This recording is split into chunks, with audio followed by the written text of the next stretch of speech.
2 months after 9/11, a plane takes off from New York's JFK airport, but within seconds, the aircraft is in trouble. What the hell are we into? On the ground, New Yorkers witness the terrifying sight. This big shadow came over the house. As the pilot struggles at the controls, the aircraft is torn apart. Within seconds, the plane plummets to Earth, smashing into a once peaceful suburb, and 265 people lose their lives. Bodies everywhere. Terrorism, design failure, human error. The tragedy that occurred on Flight 587 will spark one of the most baffling and far-reaching crash investigations.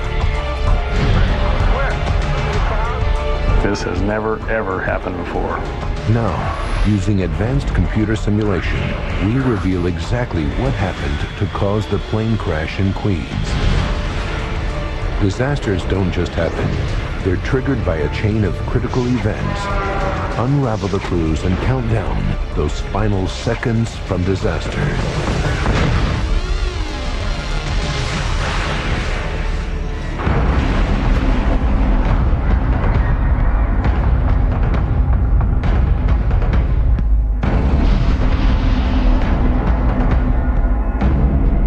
September 11th, 2001.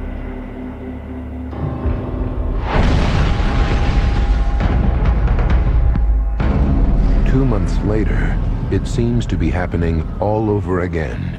The engine fall down and the plane fall.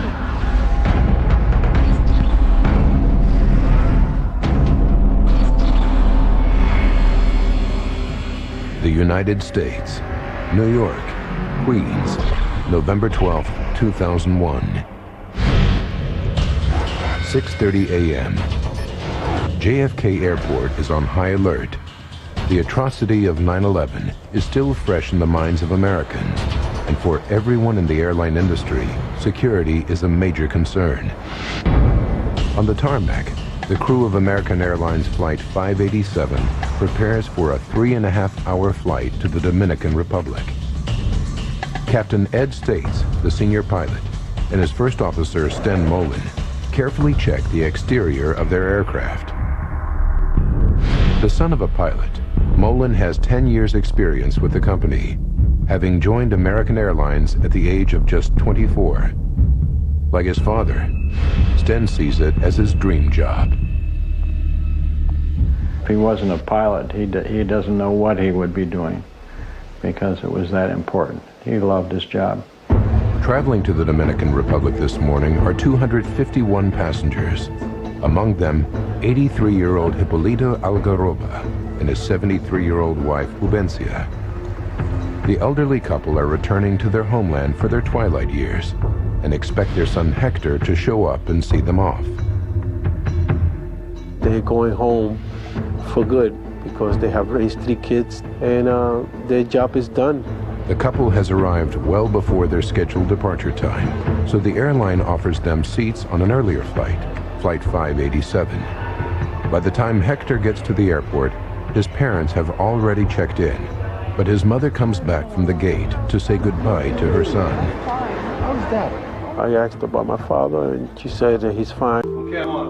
Police Chief Michael Mori and I gave her another kiss. I guess that was the kiss for my father. At 7 a.m., Ed States and Sten Molen begin pre-flight checks. The airplane is an Airbus A300-605R, capable of carrying up to 266 people. It is one of the oldest in the American Airlines fleet and has racked up over 37 marks at home. It's taking their 15-year-old. Even so, the Airbus is recognized as one of the most reliable airliners in service. By 9 a.m., all 251 passengers are on board.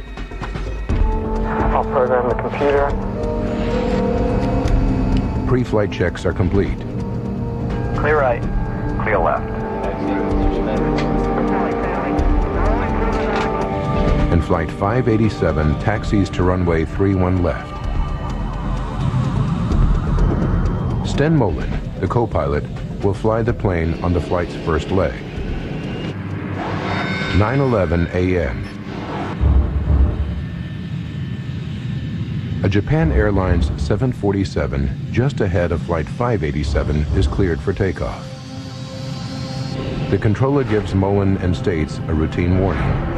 There's a risk of air turbulence from the Japanese plane ahead. Clear for takeoff, American 587 Heavy. Captain States has to keep a safe distance between himself and the Japanese airliner. Every plane creates a wake of turbulent air as it takes off, which can affect following flights. You happy with that distance? We'll be all right once we get rolling. So you're happy? Their flight path will take them across Jamaica Bay and over the Rockaway Peninsula into the borough of Queens. It's a popular residential area, especially with New York's fire and police departments. Today is Veterans Day, but not everyone has the day off. Okay, I'm on. Police Chief Michael Morley and his wife will be working. His mother-in-law is looking after their 2-year-old son, Michael Jr. Hey, Mikey. It was just another day. I just had spent about the first week of not doing 12-hour days going down to the World Trade Center. Now, a week later, they started trying to get the police department to get back to normal. Michael Morley's next-door neighbor is Lois Shore, a financial controller for a lighting company. Because it's a holiday, her husband Mark is at home. He's taking their 15-year-old son Jason to the doctor, if he can get him out of bed. I say, like, what are you doing in bed? And like any other teenager, he gives me that answer. I said, come on, it's time to get up, we gotta go. 9:14. Sten Mullen starts the takeoff run. Rotate. 9:14 and 29 seconds. Flight 587 is airborne. The attention is drawn to a plane making. Ground control at JFK wishes them well and instructs Mullen and States to contact New York departure. 9:15. Flight 587 is now at 1,700 feet. The departure controller gives them a navigation fix. New York, American 587, heavy turn left, proceed direct wavy. We'll turn direct wavy, American 587 Heavy.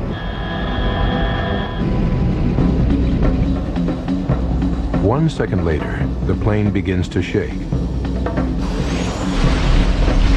The pilots know the turbulence is likely to have come from the Japan Airlines Jumbo up ahead. It's a routine hazard, and Mullen flies through it. 250, thank you.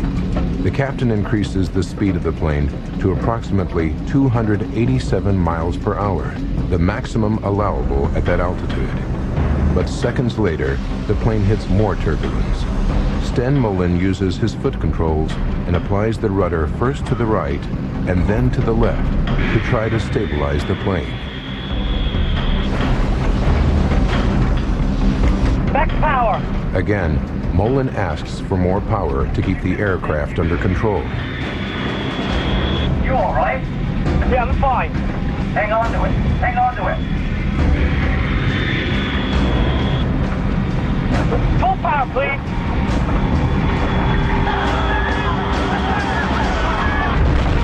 Holy! Less than 2 minutes into their journey, Flight 587 is in deep trouble. The lives of 261 people in the air and many more below are in mortal danger.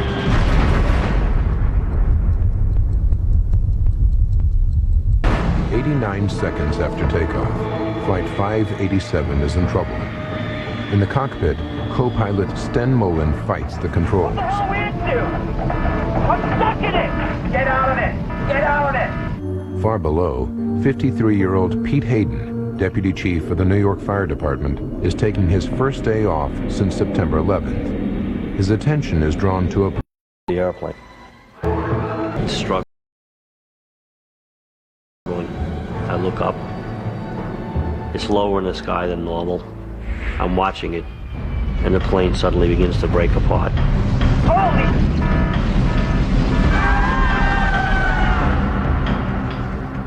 I see the back part of the plane behind the left wing break open. Smoke and flames come out. As the plane spins out of control, the engines slice off.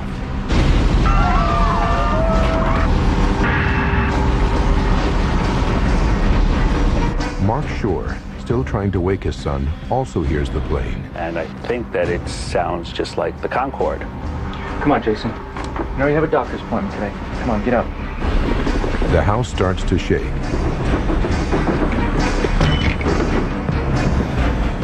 Pete Hayden watches in disbelief.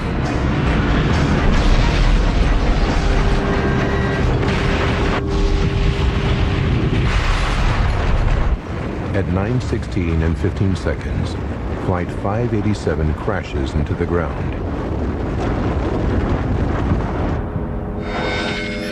At 9:20 a.m., a pilot who has seen the crash alerts air traffic control at JFK. Yeah, look at the south of the aircraft crashing.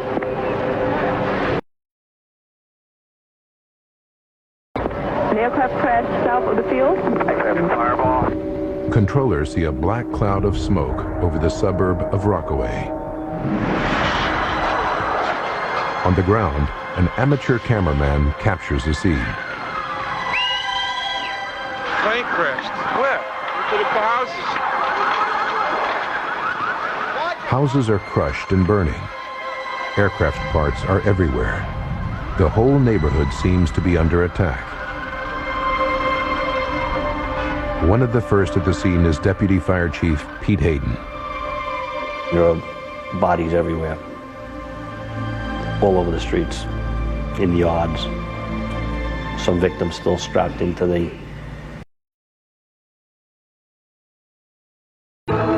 Residents are in a state of shock.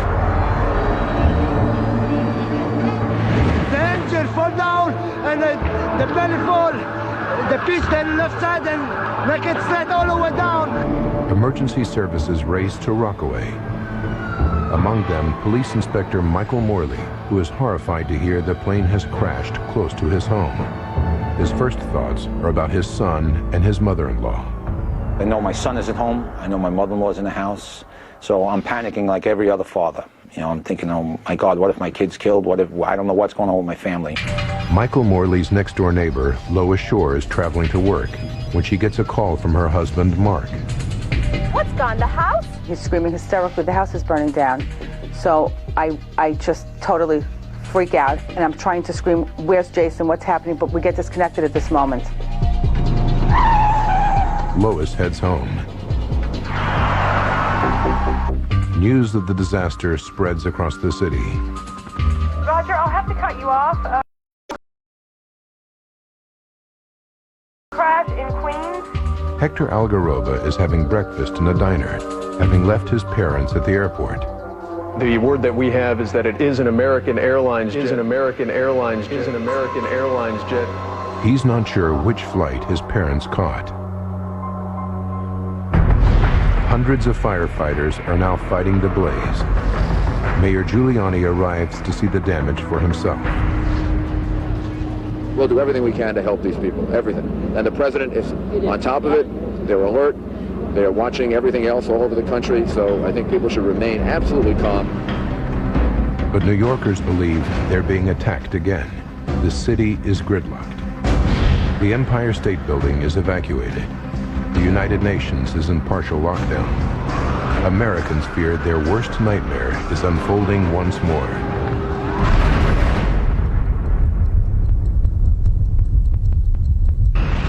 American Airlines Flight 587 has crashed into a quiet neighborhood in Queens, New York. And no one can be sure just how many people were killed on the ground. The plane has crushed 4 houses at the intersection of Newport Avenue and Beach 131st Street.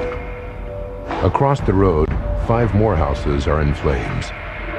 One of these belongs to Police Inspector Michael Morley. When he arrives at the scene, there's no sign of his son or his mother-in-law. 2 of his own officers are waiting for him. Is anybody left inside? My mother-in-law was babysitting Mikey. Because I said, my son's in the house. And they said, we looked, there's nobody in there. They thought that maybe I was in there sleeping also. So I said, well, did you look good? And they said, yes.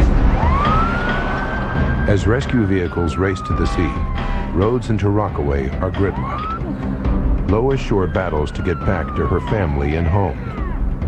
I had no idea what I was going to find or what had happened, but I was thinking that I just have to get to my house. I have to get to my house. Michael Morley, his loved ones are lost in the heart. He's also the officer in charge of the scene.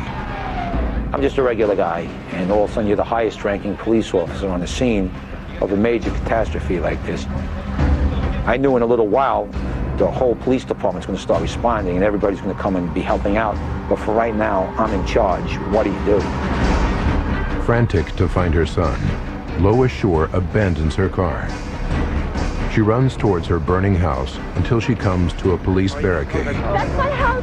I gotta get in there. I gotta... 4 policemen I remember holding me back, and I was screaming, "Let me go. My son is in the house. Let me go." No, my son is in there. My son is in there too. Please let me through. Michael Morley still has no idea what has happened to his own family. When senior police chiefs arrive, they hear his son and mother-in-law are missing. And one of the chiefs says, "Hey, Mike, what are you still doing here?" I said, "I'm just trying to help out, boss." And he says, "Get out of here. Go find your family." I said, "All right." More and more people, anxious for information, arrive at the scene of the tragedy. Among them, Hector Algaroba. He believes his parents were on the plane, but is praying for a miracle. The hope was somehow all the smoke and all the fire that I'm seeing is from some sort of impact of the plane trying to land. And there has been a lot of people that survive. I'm trying to cling to whatever hope, because the last thing a human being loses in life is hope. Lois Shore is still looking for her family. I'm running to see if Jason is alive, and I feel unreal. All I see ahead of me is smoke. Michael Morley races from house to house, hoping his loved ones are at a neighbor's. Eleanor! Anybody who's a parent, you lose your kid in a Kmart or a Walmart or something like that. Sweating, you're getting nervous, and you don't want to think the worst, but you can't think of it, and then just magnify that by 100 times because a plane crash just was right on your house. Jason, answer me, Mark! Then Lois Shore hears the shout she's longing for. And I looked, and that's when I saw Jason and Mark. Lois! Lois, we're over here! Once I saw him alive, at that moment, that was all that I really cared about. Nothing else really mattered. Oh my God, are you okay? Oh, Jason! Jason and his father are alive and well.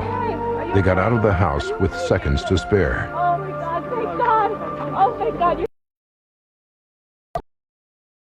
Michael Morley is still searching when a neighbor calls him over.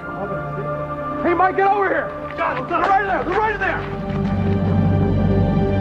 I saw him. It was a fantastic feeling, because 2 seconds earlier, I'm starting to panic, thinking maybe they really were dead, and you turn around and there they were. My son was crying when he saw me, and you get worked up when your son's crying, and my eyes started getting wet. So I just held him for about 5 minutes. But for each moment of joy, there are 100 of despair. Stan Molen, father of the co-pilot, gets a phone call with the news. Until that call came in, you can sort of, hope that it was a different airplane. But that was the "oh no, this can't be" moment.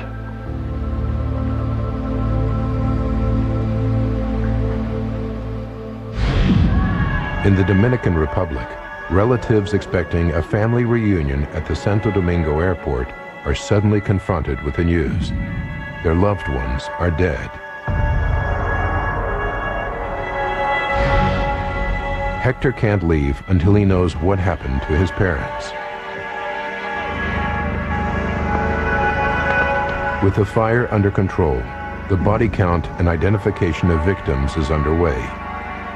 Mayor Giuliani holds a press conference. We have so far recovered 132 bodies. And as the governor said, there were 255 people and crew members that were listed on the manifest. And I want to again express my sympathy and condolences to everyone involved. After the announcement, Giuliani meets the bereaved families and personally gives Hector the news he's dreading. He hugged me and gave me his condolences by telling me that my parents were on that flight.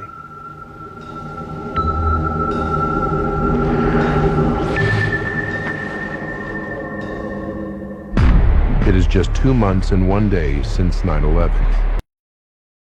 The worst terrorist attack on U.S. soil are striking. Americans turn to the White House for answers. We sent our FEMA teams over, the FBI is over there, and this investigation is being led by the National Transportation Safety Board to make sure that the facts are fully known to the American people. How did Flight 587 end in catastrophe? Why did one of the most reliable airplanes in service break up in mid-air and crash in a residential suburb? Now, by going deep into the investigation, we can reveal the facts behind one of the worst aviation disasters in U.S. history. Industry. Less than an hour after the crash, 21 NTSB officials, the GO team as they're called, are on their way. The man in charge is Bob Benson, a veteran investigator who has handled 94 major air disasters, including the 1988 Lockerbie bombing over Scotland. But not even Lockerbie can prepare him for pressure like this. It was particularly important for us to get this one right the first time. There was no payback in changing our minds or anything like that. For Benson, the early hours of an investigation are his team starts gathering evidence at the crash site, a dangerous and distressing business. From a personal standpoint, I'll take deserts, I'll take cornfields, I'll take mountaintops, I'll take swamps before I'll ever investigate accidents in cities. Potentially crucial clues also come from the surrounding area and from eyewitnesses who saw the plane break up in flight. And then the whole plane shook and the tail came apart. That's all I saw, and then it, boom. Both engines landed about 800 feet away from where the plane hit.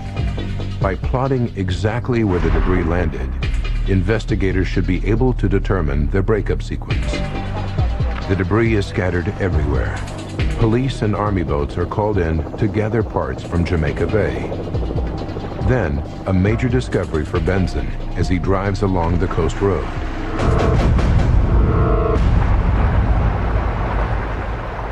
The plane's tail fin is found in the bay. That really got our attention.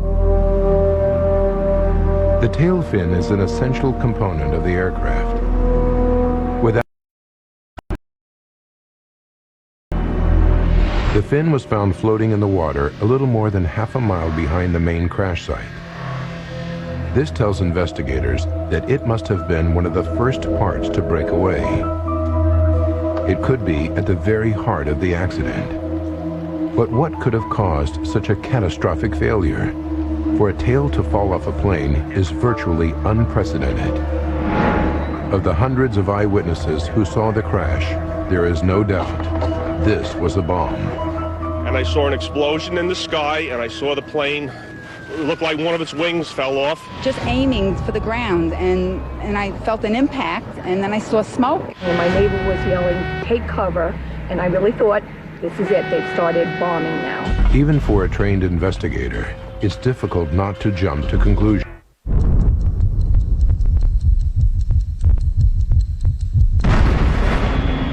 Hang on to it. Hang on to it. Hey, Mike. Crash of Flight 587 into the New York borough of Queens. FBI forensics experts are searching for evidence of a bomb. They also need to find two other key pieces of evidence: the plane's black boxes. The cockpit voice recorder should have recorded everything that was said by the pilots. The flight data recorder could tell them exactly how the plane performed throughout the flight. Each of the black boxes might unlock the mystery of the crash, but lead investigator Bob Benson knows finding either of them is likely to take days. Even then, they could be badly damaged. But just hours into the search, an amazing stroke of luck. Marion Blakey, spokeswoman for the NTSB, makes an announcement. The cockpit voice recorder. By now, there's a frenzy of speculation over the incident. Terrorism is foremost in people's minds. But for Benson and the NTSB, the lack of corroborating evidence to support the theory is troubling. There is no sign of suspicious activity at the airport, and no group has stepped forward to claim responsibility for the crash. They take a calculated risk and announce that even at this early stage, they don't believe it was a deliberate act. It is the case that the National Transportation Safety Board is that this is an accident. The plan backfires. Suspicious New Yorkers wonder if this is a cover-up. The NTSB takes steps to reassure the public. Should there be any indications of criminals, as soon as we are aware of that, and the investigation would change at that point appropriately. Finding the cockpit voice recorder is a huge step forward. With one of the black boxes and the tail fin in their possession, hopes are high they will be able to piece together the reasons for the crash. Although the recorder is damaged, the tape is still intact and is rushed to NTSB headquarters in Washington. Away from the glare of the media, investigators start to analyze the final moments of the flight. Let's go for power, please. Every word, every sound is carefully analyzed. 89 seconds into the flight comes a chilling sound on the tape. There's a loud bang. Immediately afterwards, the crew can be heard struggling with the controls. You all right? Yeah, I'm fine. Hang on to it. Hang on to it. Could this bang be the sound of an explosion? Maybe there was a bomb after all. With the flight data recorder still missing in the smoking wreckage, Benson knows that the truth will be hard to uncover. Without more speculative and more difficult. For 2 days, investigators hunt through mountains of debris for the vital recorder. But instead of where they're looking, the next lead comes. A pair of security cameras on the Triborough Bridge captured the last moments of the aircraft.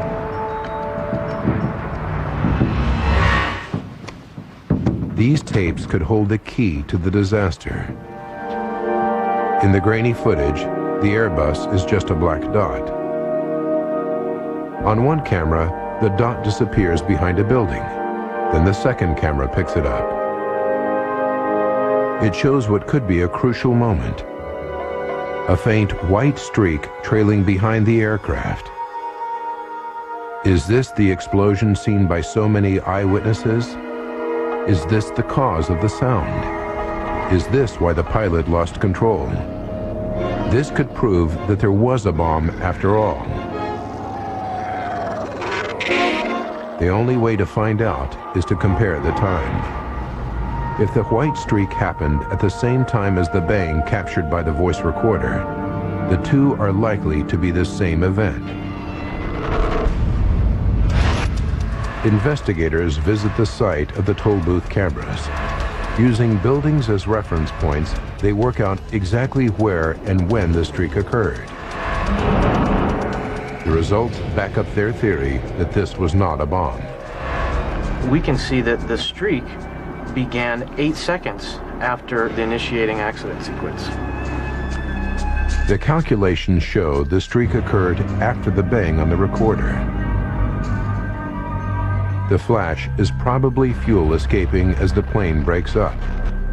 This can't be the cause of the accident.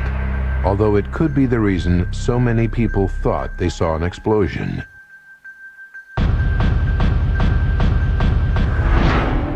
Then a dramatic development back at the crash site.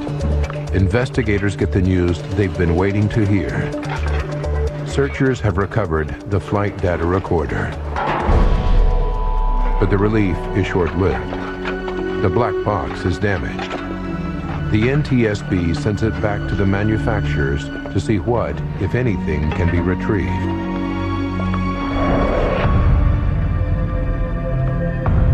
Now the tail fin that was found floating in Jamaica Bay is starting to yield vital clues. The fin is built from a high-tech material called reinforced carbon fiber composite. Often used in racing cars and sports equipment, composites consist of layers of carbon fibers bound tightly together with resin. The A300 was one of the earliest civil aircraft to feature this high-strength material, and it's used in many areas of the plane. But when investigators look closely, they're alarmed by what they see. There are 6 main attaching points connecting the tail to the fuselage. All 6 are broken. There has never been a plane crash caused by a composite failure, but Benson can't rule out anything. You have to imagine a force large enough to break 6 attaching points made out of one of the strongest materials in the world. 6 of these holding the vertical stabilizer on, and all of them broke. So the forces had to be just tremendous. The details of the failure worries the team. Plans show how each of the 6 attaching points has 2 lugs. One made from aluminum, the other from composites connected by a titanium bolt. The damage shows that the metal lugs and the bolts remained intact, but the composite lugs all failed. Benson considers the prospect that the composite material itself may be faulty. With 240 similar planes still in service and thousands more using similar technology, it would have huge implications throughout the aviation industry. Proving that the carbon fiber is to blame will require hard physical evidence. Benson dispatches the stabilizer to specialist labs at NASA to see if they can detect any weakness. Using scanning electron microscopes, experts check over 465 square inches of surface, magnifying the material up to 5,000 times as they search for any imperfection. After hundreds of hours of work studying Airbus design and construction methods, NASA and NTSB scientists finally give the plane a clean bill of health. They can't find anything wrong with the aircraft or the materials used to build it. While the news is welcome, it only deepens the mystery. Although we were relieved in that aspect, idea why the vertical stabilizer really came off. Then, just as the investigation seems to have stalled, a new discovery. Information from the damaged flight data recorder has at last been retrieved. I was very, very relieved. But no one is prepared for the startling picture that the flight data recorder will give. The focus of the entire investigation suddenly shifts from the machine to the man flying it, co-pilot Sten Molen. 83 seconds after takeoff, Molen applies 5 extreme movements to the rudder, causing the plane to lurch violently from side to side. The plane slips sideways to its direction of travel, first one way and then the other. I've looked at a lot of flight data readouts in my time. I've never, ever seen that particular type of activity occur. Traveling at nearly 292 miles per hour, the aerodynamic stresses on the 130-ton Airbus would have been extraordinary. They were virtually unprecedented to us. We were amazed. On the 5th movement of the rudder, the entire tail fin breaks off. The implication is extraordinary. Just by manipulating the controls, the pilot broke the aircraft.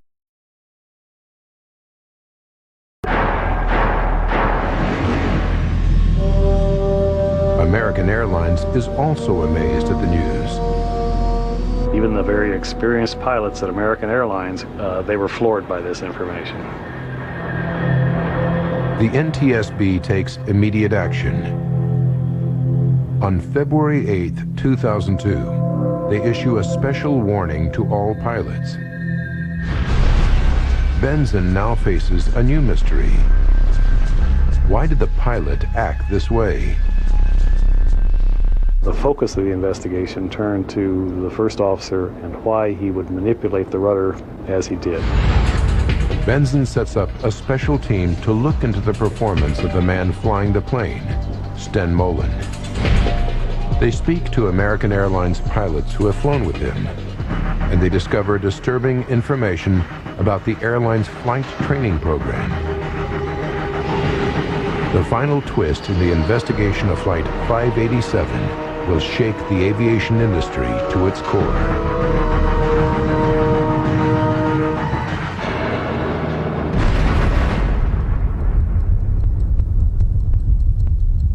Investigators are close to uncovering the cause of the tragic crash of Flight 587.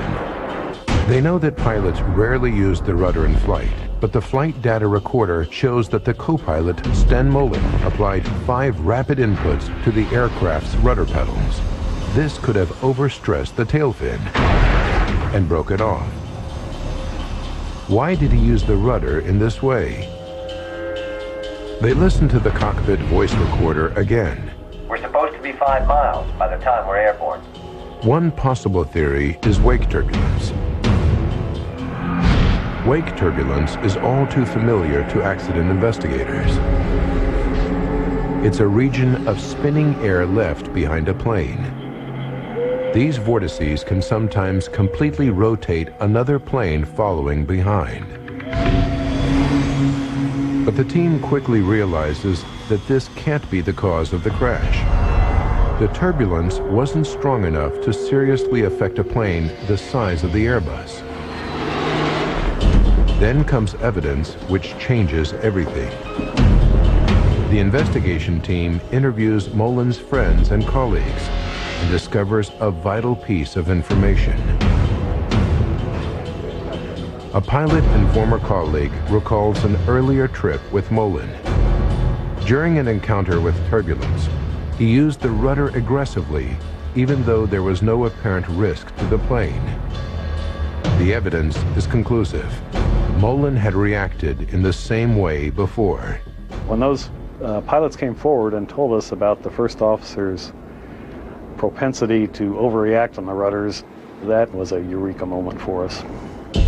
But the revelations don't stop there. When questioned at the time, Molen said he had been trained to use the rudder in this way for Benson and the team. With 712 American Airlines planes in service, Benson has to establish the truth. The airline confirms that one of their programs does teach pilots to use the rudder to recover from unusual situations, as seen in this training video.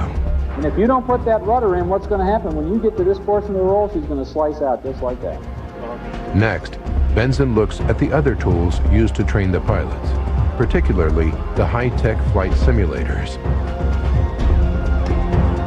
Here, pilots learn to react to a range of emergencies, including wake turbulence. In one scenario, Benson discovers that the pilots are taught to use the rudder very aggressively.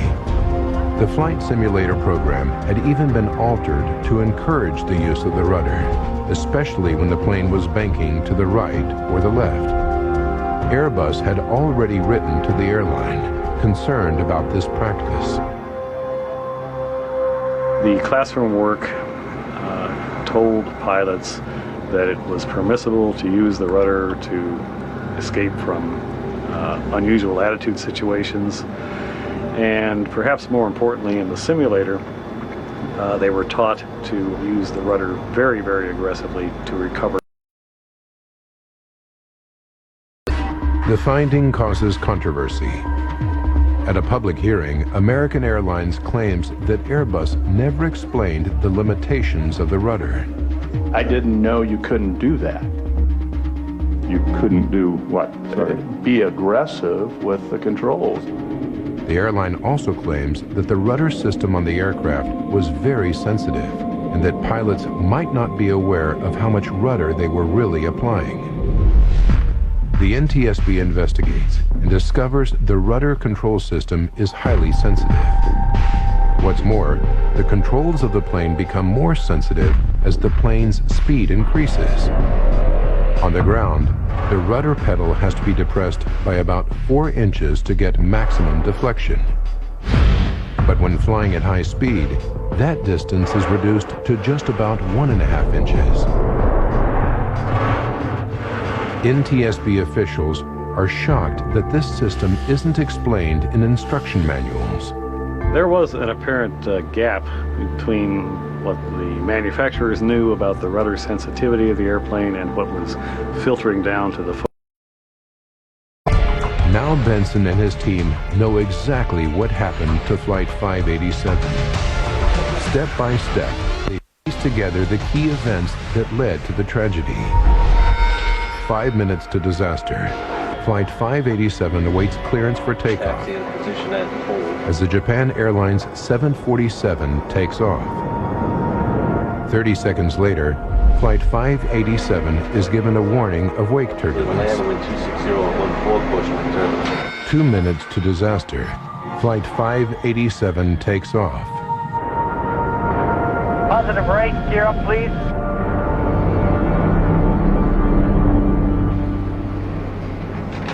1 minute to disaster. Flight 587 encounters turbulence for the first time.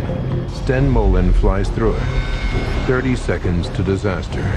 Flight 587 hits a second, larger wave of turbulence, and the plane banks to the left, reminding Molen of a simulator. Realizing the sensitivity of the rudder system in flight, Molen stamps on the pedal, causing maximum rudder deflection. The plane swings violently to the right, placing enormous loads on the tail fin. Molen thinks that the plane is reacting to the wake turbulence. He doesn't realize that his own use of the rudder causes the violent movement. Molen immediately slams the rudder pedal in the opposite position. The plane now swings violently back to the left, placing another enormous load on the tail. Both Molen and States believe the plane is somehow caught in the turbulence. What the hell are we into? I'm stuck in it! Get out of it!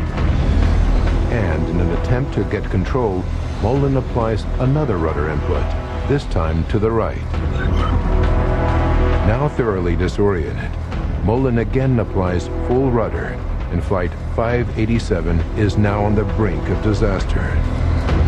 Finally, on the 5th rudder input, all 6 lugs connecting the tail to the fuselage tear apart. The plane is doomed. Terrified passengers and crew can have no idea what's happening. Huge G-forces rip both engines away.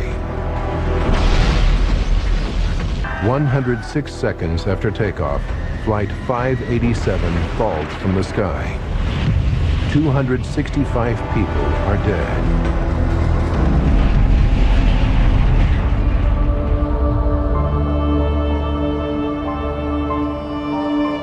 Important lessons have been learned from the tragedy. Airbus has issued a bulletin reminding pilots how to use the rudder, and American Airlines has modified its training program. Together with the NTSB, the aviation industry has moved to ensure that such a terrible accident will never happen again.